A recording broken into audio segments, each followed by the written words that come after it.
Hello, everybody. Welcome to our podcast. I guess, we're on camera too. Welcome to the Hello Hair Pro podcast. My name is Todd. I'm Jen. You are. And we are owners of Hello Hair Co. here in southern New Hampshire. And we're married. We are married. Why are we doing this podcast? It's a great question. To get some information out to people out there that want to know a little bit about us, what we're doing with Hello, and hopefully long-term help stylists and maybe owners and anyone out there to get some insight on the industry and the perspective we have on it and maybe help some people. I agree. There's not Thanks. much else to say. I've wanted to do a podcast for a while. We started actually recording one, and it just never got finished up, never got wrapped up. So I am excited. We're going to start by, you want to do a little bit of an intro? Yeah, sure. So talk about your background. So I have been a hairstylist for 23 years, or in the industry for 23 years. I started as a commission stylist, which I did for about 6 years. During that time period, I was an educator for Delaria salons and also a recruiter for them. I also was then an educator for Joico. I actually worked with Tabitha Kofi for a little bit, which is kind of a cool fun fact. And then I also worked for a company called Bumble and Bumble, and I educated for them also. Then I went on to be an independent stylist for about 5 years, where that's all I did was hair, nothing else, which is cool, but it wasn't as exciting as I had hoped for, and it wasn't fulfilling for me in the way at a commission salon that was with educating for them.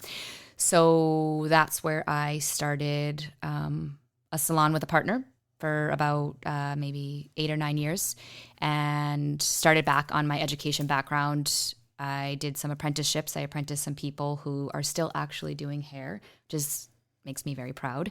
I was a mentor to a lot of people during that time period, and then I ended that partnership because I wanted more for myself and the industry, and I partnered with you, and Hello was born, and here we are. Awesome. So my background, excuse me, is not as robust in this industry, we'll say. I think I'm in year 2 of doing hair cutting. I had owned a gym for about 10 years before that, and I struggled through the first few years and got serious about business and sort of consuming everything that I could. How'd you get into hair? I got into hair. So yeah, thanks for the save, right? Podcast number 1. It's a cool story too. I got into hair. So I decided to close my business after 10 years. Nothing happened. It wasn't anything crazy. There's no fun story there. I just decided to close it. It had run its course. Yeah, I just wasn't excited about going in every day, and I wanted something new, and I had all these business ideas because I had been doing so much studying and researching on business and consuming everything I could. So I had gone on at your previous salon, and started helping with some of the business stuff, and we were invited to an event in Boston. And a few people kept asking me, do you do hair? And I said no. And one person said, you're going to. And I thought that was interesting. And then I think on the ride home, we talked about it, and we were like, and at this point, I knew I was leaving my salon at the time. Like, I knew my partnership was ending, and I didn't know what that road was ahead for me. I was literally trying to figure that out. So it was the drive home. So we live about 45 minutes from Boston. And on that drive home, I think you just said, what if you did hair? What if you went to barber school, became a barber? I'm a cosmetologist, and we partnered, and we sort of blended a salon and a barbershop concept. And I think I said, I don't know, but let's try it, or something like that. And we found a school, we toured it, and I signed up. And that was here we are. Pretty much it. Yeah, here we are. So that's a little bit of our background. We're also parents. We have 3 children. I always like to mention that too, just for fun. I don't know why our camera just shut off. Huh. Let's pause this. Okay, we're back. So we had a little glitch with the camera, but here we are again. So where were we? We were talking about the ride home. Yep. And then I mentioned that we had 3 kids just because I like to bring them up. Yeah. They're 8, 6, and just about to be 3. That's great. It's super insane. cool. So I think we'll get into a little bit of developing our concept. Sure. How we did that, because a lot of people ask.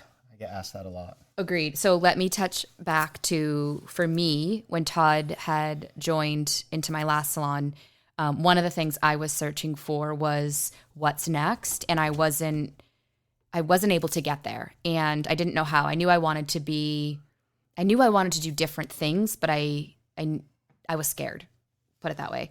So I didn't want to open another salon and just put new colors on the wall and put a new name and just do the exact same thing I'd been doing, but with a new partner. Like that wasn't going to fulfill me. And I wasn't sure how to, I guess, navigate down a road that I didn't really clearly see, but I could see a vision of where I wanted to be, but I didn't know how to get there. And I felt that with Todd's background, if we partnered together, he would be the push to get me to where I knew I would be capable of, but I knew that I along the way would be too scared to ever do any of it.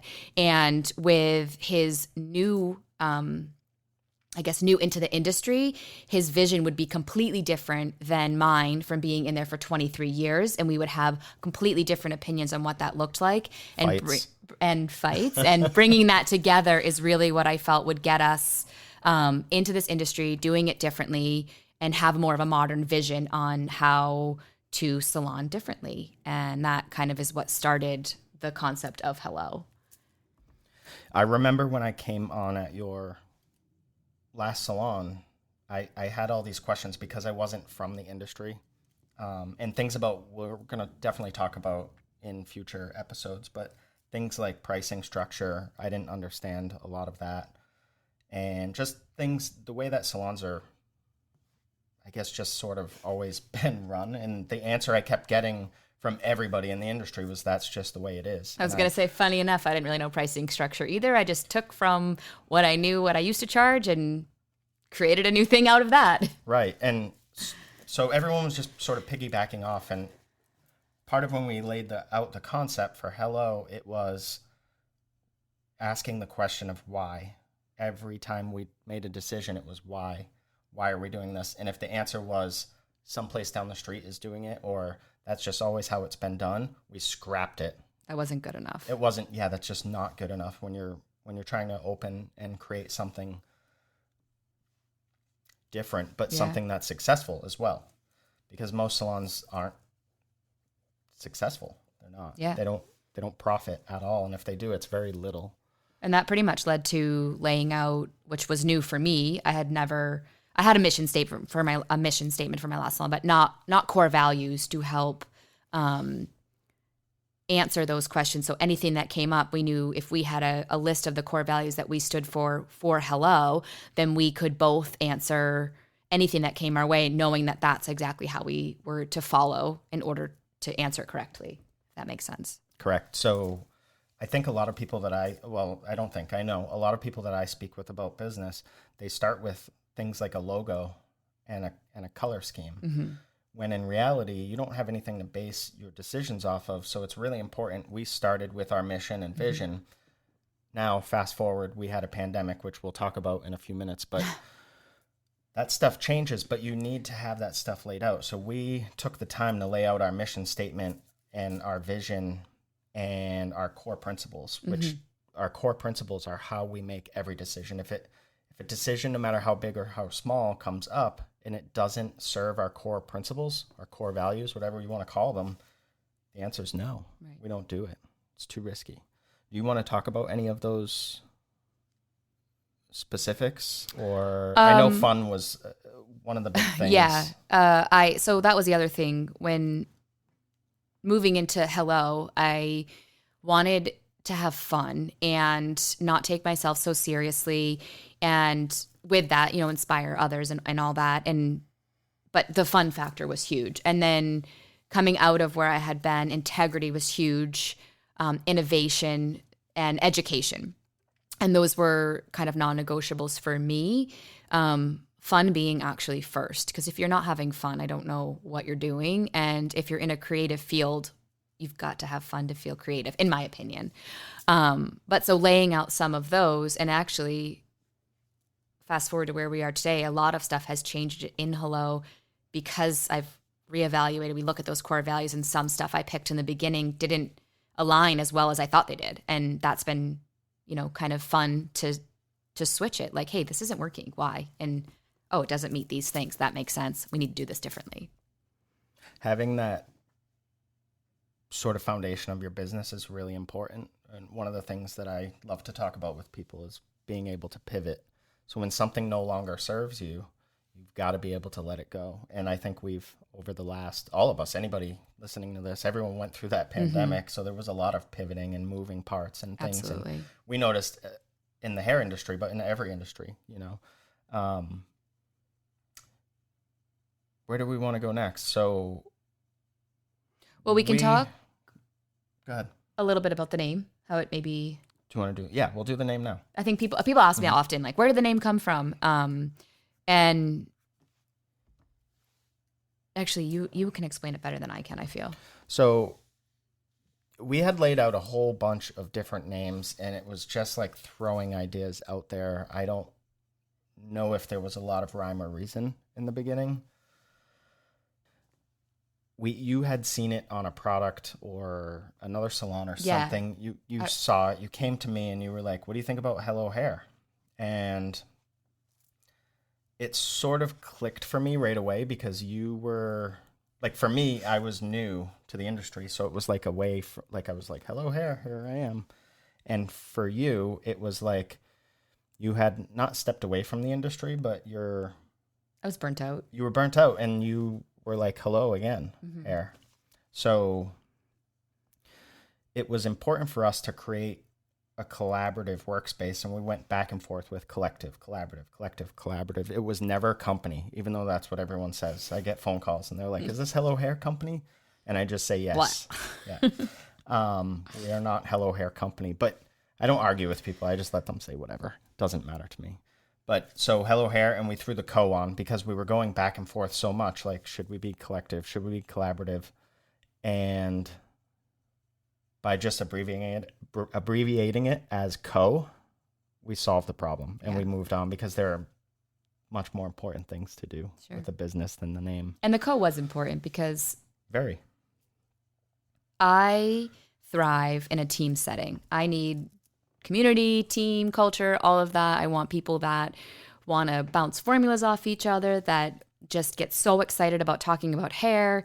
And the co, with it being collaborative or collective, however you want to look at it, was just like anybody that comes in, it's like another core value. Anyone that comes into Hello, I want them to be as excited about doing that. And together we're all going to grow and learn and just lift each other up and do things together.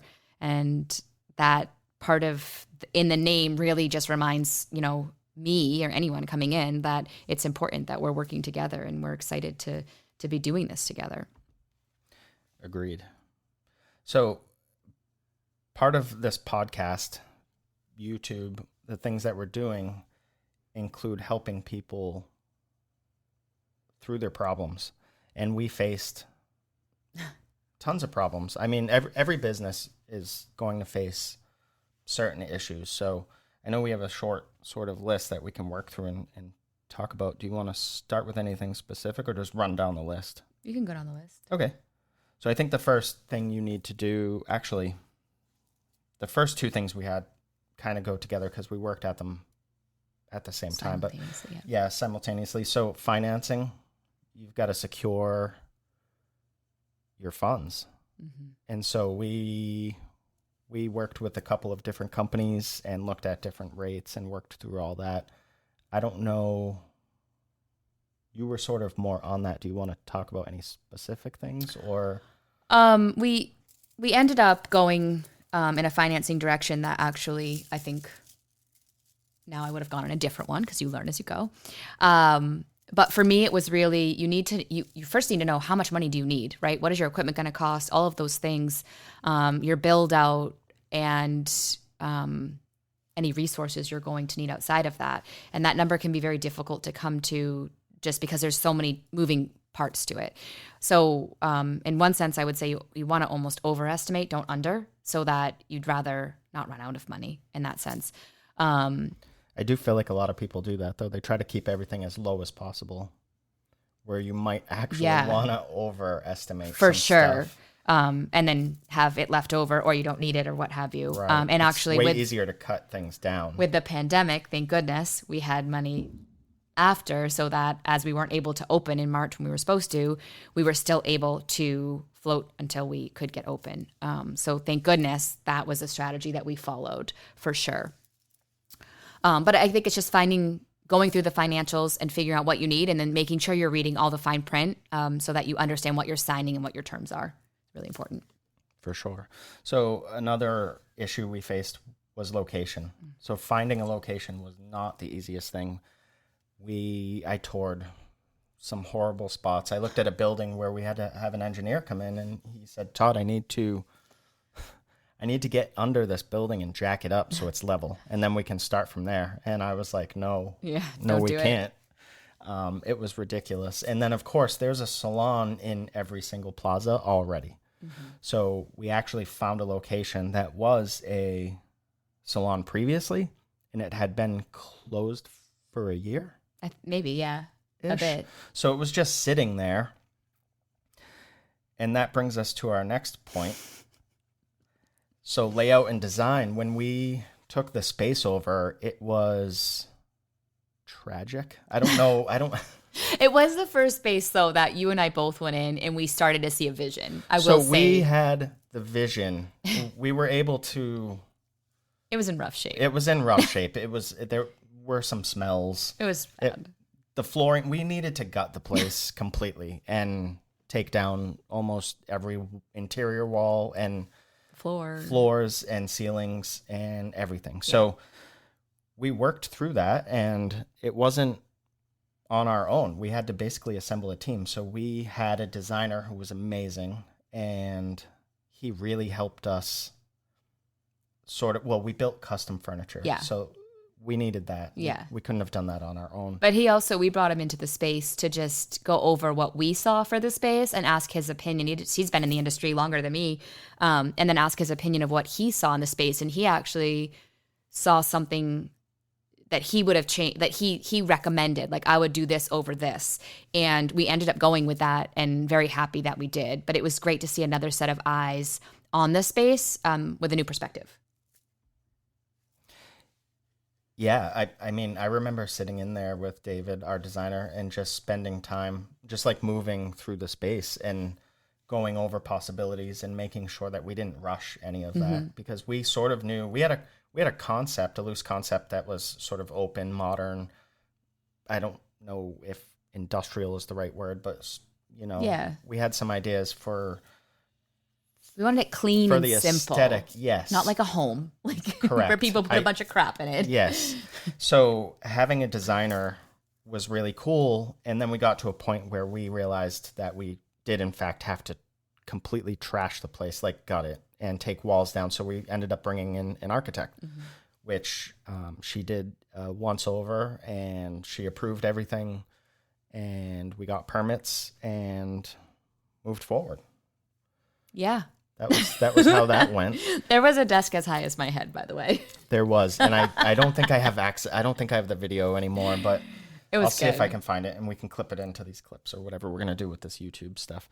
The other thing with the space was the lighting. Do you want to talk about lighting? Oh, I had never. So again, I've done hair for 23 years, and prior to opening Hello, had never worked in a space. And remind you, I owned another salon, but I just had never worked with the right lighting at all. And it's so important when you're doing hair to have the right lighting for so many reasons, natural and also just lighting in the ceiling.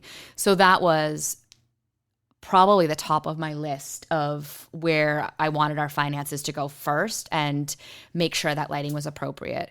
And we did platforms with lighting in it, so it's complete, like right over the stations. And then, our electrician was amazing, and he came in with other lighting all around just to make it even better. But the lighting is key, and it looks amazing. Actually. It does. Again, it was good. Like, I wouldn't have figured that out on my own. So it was good that you have that experience. Mm-hmm. So that goes back to that, having both sides. Having new eyes is great, but sometimes, like, I would have missed the lighting part. And I missed it in my last salon. We thought it was good, and then it was okay during the day when it was lit out, but at night it was awful. And at Hello, as it gets darker out, it's like brighter inside. It's more beautiful. It's really amazing. And then during the day with the natural light, it's just, the space is awesome. So we had a couple of other problems. So not everyone that we found for this project was stellar. Stellar is a great word. So we went through several plumbers. Mm-hmm. So the first was a pretty large company, and they just dropped the ball. I mean, I went in one day and I remember there was flooding, which was cool. And remind you, we had them come in to give us an estimate of, we showed them everything we wanted done. They would come in and complain, it's too much work. And I'm like, wait, well, you're hired. I don't get it. I didn't get that either. It wasn't funny at the time. No, at the time we were losing our minds because we had... And then it set us back on our timeline. It did set us back. And we had to so we got rid of those guys. We fired the first company. And that took a few times of them really messing up, because I was like committed. Like, we've got our budget. Like, this is it. If we hire someone else, what if they're outside of our budget? And then it came to a point where we're like, they're not even going to do the job. Like, we're never going to get this done. So we've got to find someone else. Yeah, it was rough to get them to even show up. Yeah, it was bad. And when they did show up, like you said, they just complained about how much work. And I'm like, I'm totally confused. We're paying you by the hour. Yeah. So you should be excited. It was bizarre. So we ended up finding somebody through a referral, and it was still not stellar, but it got the job done. And then I think from there was the pandemic. I mean, so we took the keys to the building in December of 19. Yes. And we were on par to open in March. Yeah. With gutting the place, sourcing everything, having equipment shipped in from Italy, having custom equipment built in Connecticut, coordinating that, having everything arrive when it, in the order that we needed it to arrive in, and then actually building the place. We were on track, and then we weren't. So we got hit. We got hit by the pandemic just like everyone else, and we initially were supposed to open. We had noticed all the other states sort of shutting down, and I think that was our decision, was to wait. We're going to go ahead and hold off. And then it was shut down by the next week, I think. I think it was a week or 2 weeks. Yeah, was it even that Friday? Yeah, it was very close to just, we're going to wait. And so we decided to wait because in the beginning too, they told us that it was 2 weeks. It's going to be 2 weeks. We'll flatten the curve, and then everyone will be back to normal. And then it was months later. And some places are even shut down now. Again. Yeah. So we haven't had to face that a second time, but that definitely threw a damper. I couldn't get things like ceiling tiles, like very basic things that we needed to just sort of wrap up and open. And remind you too, well, not remind you, but we had never even worked They were there. We had never even worked in the space. So like a lot of people were shut down, and then when they were reopened, they could go back to work. But the staff that we had hired, myself included, had never done a service in the salon. So like when we were able to reopen, we weren't even ready because we had never worked in it. So we had to. That's right. I think they reopened us in May. We took the next 2 weeks and brought in models so we could understand our flow within the new realm of the world. So we ended up not even opening till the end of the month because of that. Right. I remember that. We did like a soft opening almost, where we had family and friends come in and just worked through the space because it was so new. It was a new everything. It was a business. It was a salon built from the ground up. So it wasn't like we took over a space. It wasn't like we had closed for the pandemic and opened, but we had worked before that. So we already knew that workflow. It was nothing. So, that was a lot. But anyways, everyone was there, so I don't want to harp on the pandemic on the podcast. But anything else, or is that a good place to sort of wrap up this episode 1? I think that's good because I think there's some stuff that happened where we weren't able to open. I'm going to talk like retail-ish that sort of have moved us in a different direction after. That kind of teases it out. Okay, cool. So then we're good. Yeah. So thanks, people, for listening. And stay tuned for our next episode. See you soon. Bye.